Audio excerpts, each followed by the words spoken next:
Henry. He's 9. Henry lives with his family. This is his mom, his dad, his little brother Will, and his dog Samson. If you're anywhere close to the age of 9, Henry is probably a lot like you. He loves playing on the computer, he loves video games, swimming, riding ATVs, shopping for toys, vacations, especially Disney World, movies, cartoons, holidays, and hanging out with his family and friends. Something that might make Henry different from you is that he's autistic. Being autistic basically means that Henry's brain probably works differently than yours. Every person with autism is different, but many of them struggle with communicating and socializing with others. This is true for Henry. Even though Henry can talk, it's really hard for him to come up with the right words to say. It's even tougher when he gets frustrated or upset. That's not fair. Because he's bad. Are we booing him off? And they say, that's not fair. I'm a good singer. He also has to concentrate on how to make the words sound right. This is why Henry will sometimes yell or scream loudly when he's mad.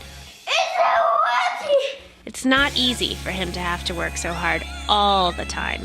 But the good news is, the more he practices, the better he gets. You can help by giving him lots of chances to practice talking and interacting with you. Here's how you do it.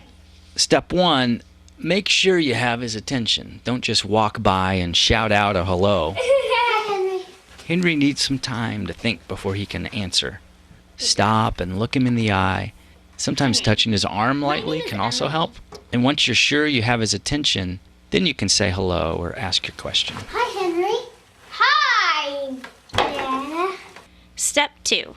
Ask him only one question at a time and give him at least 5 seconds to respond. If he doesn't answer, you can ask again and give him a clue on how to answer. A clue would be to give him 2 choices at the end of the question. Like, Henry, do you want to play? Yes or no? Or, Henry, what color ball should we play with, green or blue? These clues help remind him how to answer.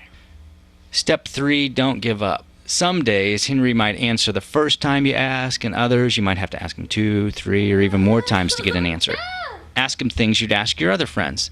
He doesn't like to answer the same questions over and over, like, how old are you? Or, what's your favorite color? Hi, Henry. Again. Remember, he's just like you on the inside. Do you know what the 5 senses are? You might have learned about them in school. They're taste, touch, sight, smell, and sound. We all have them and use them every day. Our brains tell our bodies how to react when we see, hear, smell, touch, or taste something. How long do you think it would take you to move your hand off a hot stove if you touched it by accident? Not very long, right? That's because your brain can quickly send a message to your hand saying, ouch, that's hot. This is another way Henry might be different from you. His senses don't always work like yours. The messages sent from his brain can sometimes get confused. Now, Henry wouldn't leave his hand on a hot stove. He feels pain and knows how to move his hand. But sometimes, if the room is too loud, he might cover his ears, scream, or try to run away. It may just sound loud to you, but to him it actually hurts. There are also certain textures Henry can't stand to touch. He loves his dog Samson, but can't stand to pet him. If you see Henry making a fist, you'll know it's because he doesn't like the way something feels. Some people with autism say that looking at certain colors, like yellow, burns their eyes like they're looking straight into the sun. Henry doesn't mind colors, but a really bright light or sun can sometimes bother him. He also doesn't like a lot of foods. They just feel too weird in his mouth. He says a corn tortilla feels spiky and hurts his mouth when he tries to eat one. If you stop and think about all the ways Henry's senses are different from yours, it just might help you to understand why Henry can act in ways that seem strange or silly to you.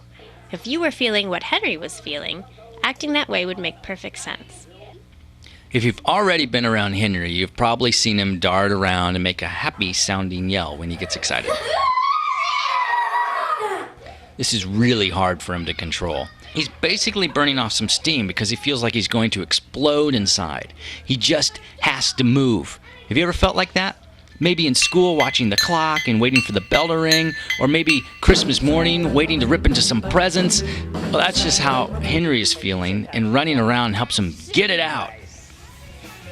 I hope this video has answered some questions you might have had about Henry, or even other people you might know with autism, and give you a little idea of what it might feel like to be autistic. If you have any other questions, just ask. There's usually an adult around giving Henry a hand. That's the perfect person to talk to. It makes Henry so happy to hang around with kids who like him and who've taken the time to understand him. He talks about friends a lot. Remember, friends are important to all people.